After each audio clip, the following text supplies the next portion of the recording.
Yeah, it could be. So we have done... What teams have we done?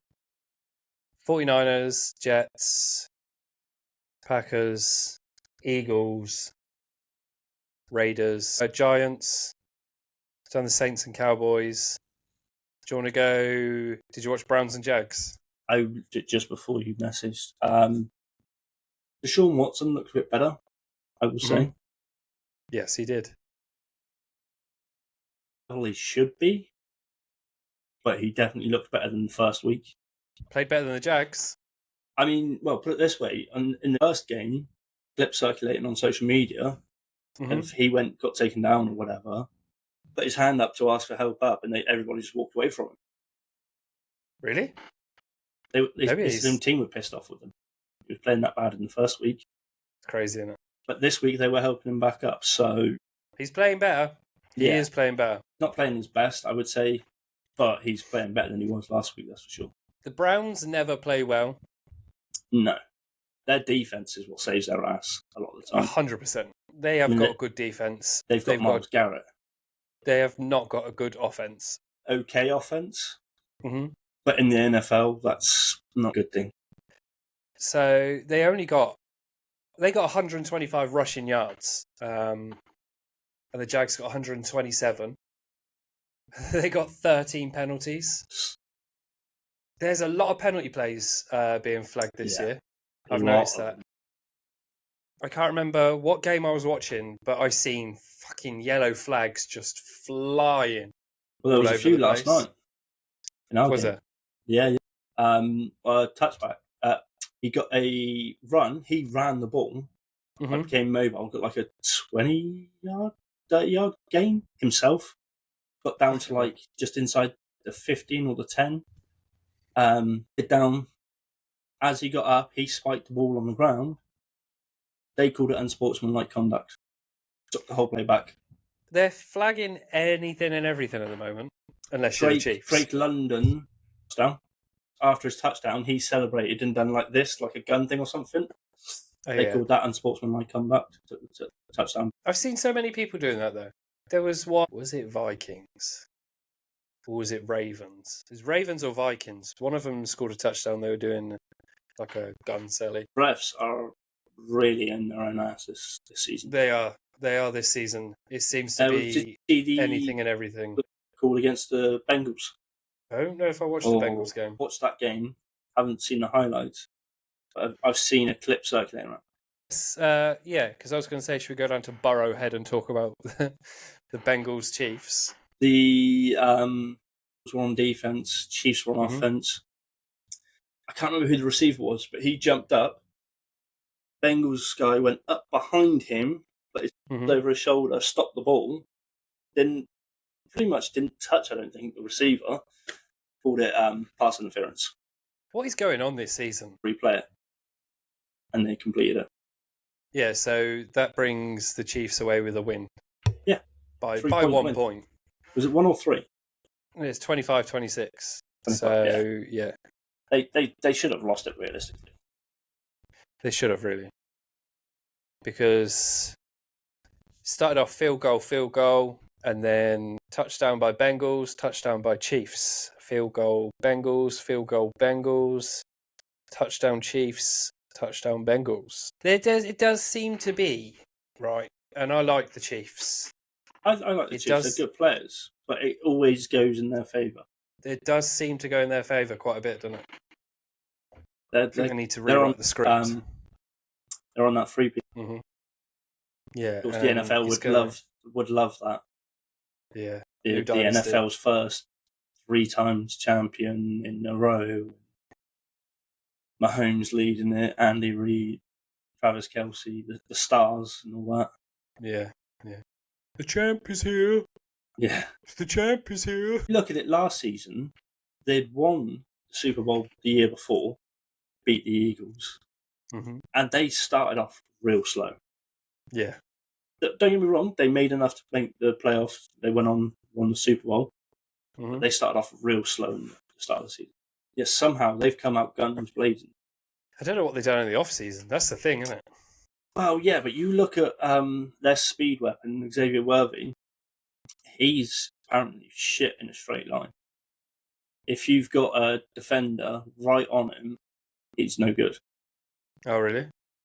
His I'm not. his only thing is his speed. If he can get away from someone quick enough, he can get wide open. Yes, he can receive the ball. In the practice clips I did see, he didn't make too many good catches. I was like, Yeah. oh, he might not start.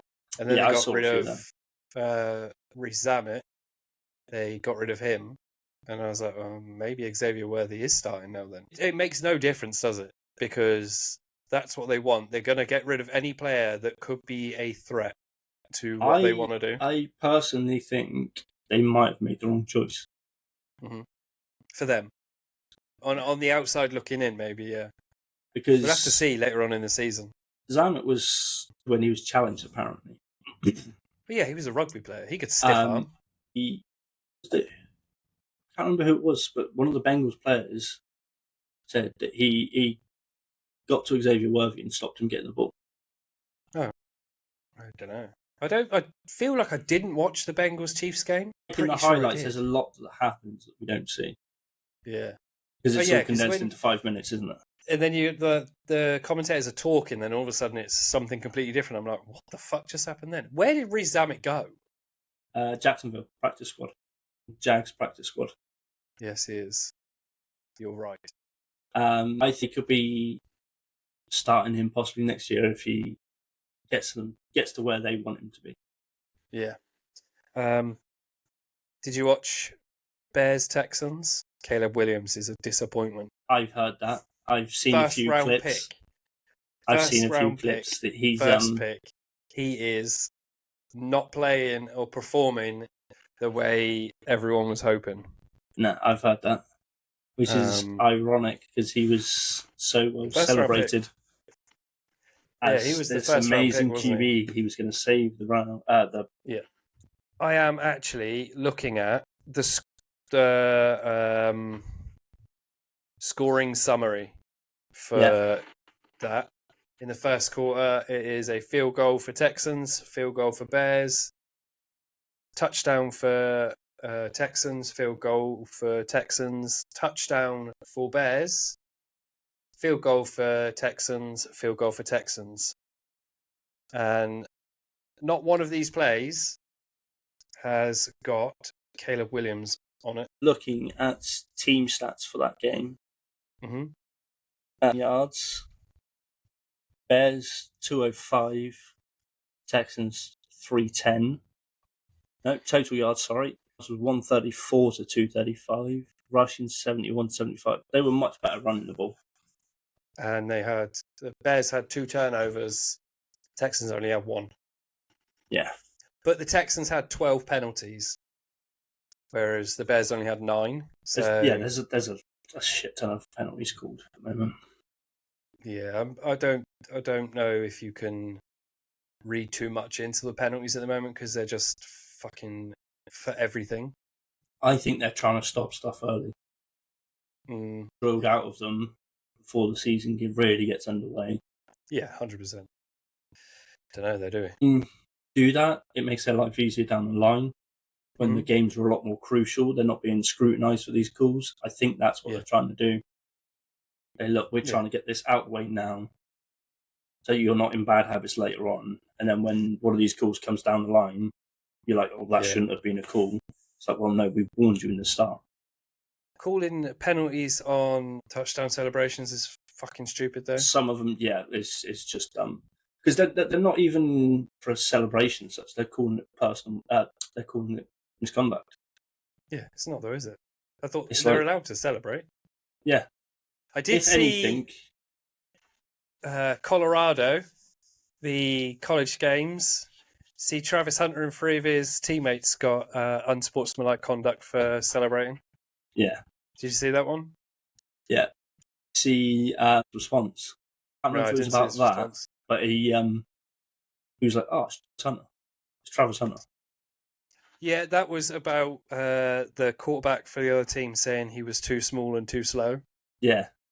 Then Colorado fucking creamed them anyway. Yeah. But the way he just responded with, it's Travis Hunter. Yes. Yeah. It's like any player. You're just saying their name. That doesn't really mean a lot. He's going to be a first-round pick when he comes to the NFL. Yeah. Where are we now? Well, Rams-Cardinals. What's that? Did you not? Wide receiver Puka Nacua will be out on injured reserve due to a knee injury for at least 4 games. They've also lost Cooper Kupp. They've lost a lot of their players. He's out for 4 weeks minimum. Well, I seen a report. Sure, it's a load of them. If I remember rightly. Currently, what are we today? So this is from today. Questionable. Davis Allen, tight end. Jonah Jackson, which is a guard, is doubtful. Joshua Carty, PK, punter and kicker. Wide receiver, doubtful. John Johnson, third. Safety, doubtful. Puka Nacua is on injured reserve. Steve Avila is a guard, injured reserved. Joe Noteboom, offensive tackle, injured reserved. Williams, cornerback, injured reserved. Connor McDermott, offensive tackle, injured reserved. Katie Levston, guard, injured reserved. Trey Tomlinson, cornerback, injured reserved. Laurel Murchison, defensive tackle, injured reserved. Tyler Higbee, tight end, just out. Darian Kendrick, cornerback, injured reserved. It is the Rams are screwed. They're getting fucked, mate, by their injuries. Which brings me on to another point I made. I know over the last couple of weeks how many players are on the injured reserve list. A lot. There's a lot. There's a lot gone onto injured reserve, isn't there? Oh, yeah, I don't think. I stopped writing them down in the end because I just it's too much. Yeah, but I want to say Arizona Cardinals have got a QB. Mm-hmm. Kyler Murray is fucking amazing. He was a lot better this season. He was good last season. He seems to have made a big step. He was getting rushed, and the commentators, they highlight on the screen. Yeah, they highlighted his pattern that he was doing, and it was just like that. Yeah, I think he dodged four tackles. He was noted last season as being quite an elusive QB. He can escape the pocket and run away if he needs to. I don't think he got sacked in that game. He made some incredible throws, some incredible fucking movements. I don't think I've seen a QB that can move like that. That was one of the games I wanted to be like, you need to fucking watch this. Yeah. Cardinals, I think this year Cardinals are going maybe not to the Super Bowl, but definitely they should make it to the playoffs. I think they're going to be one of the teams on the bubble. Yeah. They might even make second seed, I reckon. And see who does make it. Mm-hmm. Because second week, teams are looking quite different to preseason. Yeah. We wrote this down and we put Jags down as going, Bears going, and I'm starting to think... I'm thinking Bears ain't going nowhere. I don't think the Bears are going to go. I don't think the Jags are going to go. Jags will definitely need to improve. 100%. Cardinals, they're not normally a team I watch too closely, but I'm going to start watching the Cardinals a bit closer this season. No, they usually at the bottom. I would say they usually end up somewhere in sort of mid-20s. Yeah. But Kyler Murray, he's going to be one to watch. Yeah, he was quite good last season. I do remember that, for escaping the pocket if he had to avoid a sack and what have you. He was quite an elusive, which is quite funny because they say that about Lamar Jackson. Yeah. Never really mentioned anybody else. No. And Kyler Murray was one of them QBs last season. Yeah, I mean, show me anyone else. Let me see. Game stats. They had Cardinals 489 total yards in that game, 258 passing yards, 231 rushing yards. Yeah, they've rushed the hell out of it. 17.9 yards per play. I was literally just about to say that, and then some of the other games are like 3.2 yards per Yeah. play. It's crazy. Kyler Murray, you sneaky, sneaky one. I think he could, if he's healthy and what have you, I think he could do good things. He's a weapon. He is a weapon. I'd want to look at, because I completely forgot, is the stats for the Eagles-Falcons game. Actually, yeah.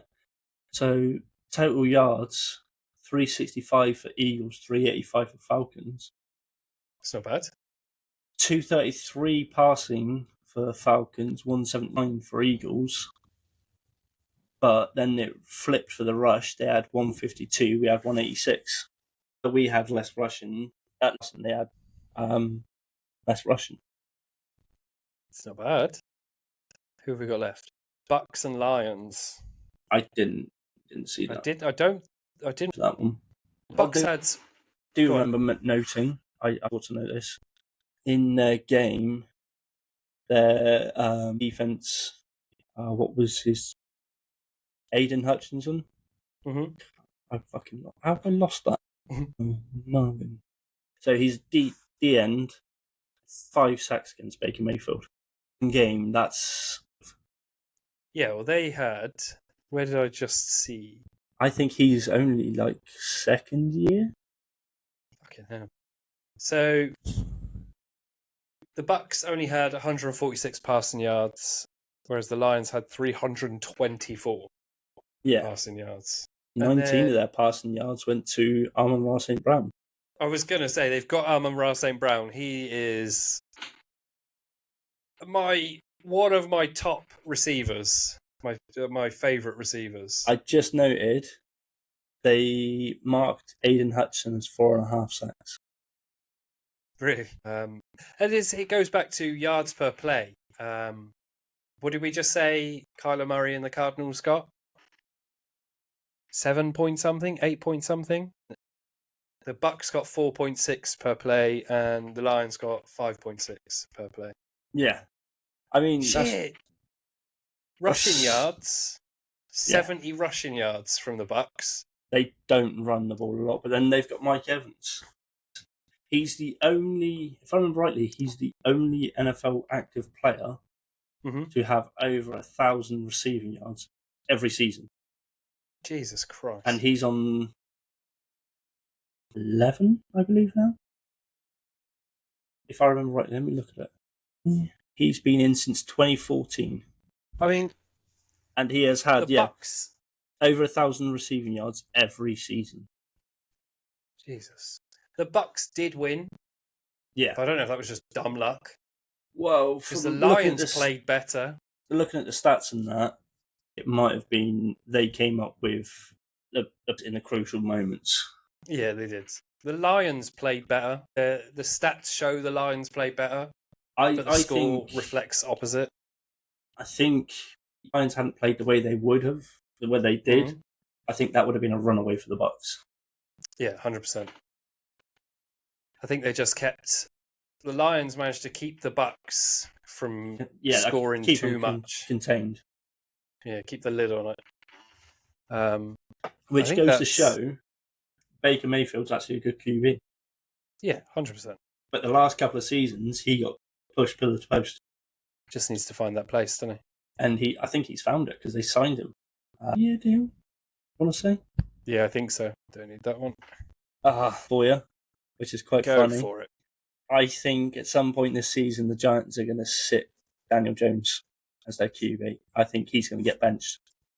Yeah, I don't think he played very well. Well, not only that, he has a $23 million clause in his contract if he gets injured. He gets paid an extra $23 million next season, or at the end of the season. Fuck. Yeah, I think they're going to sit him just for that reason. Jesus fucking Christ, mate. He's already had 2 interceptions and only completed 52% of his passes against the Vikings. Fucking hell. He is going to get sacked a lot, I think, this season. And I think they may just say, look, sit your ass down before you cost us another $23 million. Yeah. I got one for you. 64 years ago, the American Football League played its first game the Boston Patriots faced the Denver Broncos at Nickerson Field in Boston, with Denver winning 13-10. Did you know that? No. No, I don't know where that came up by seeing it, and I thought, that's fucking cool. Mad, really? I know.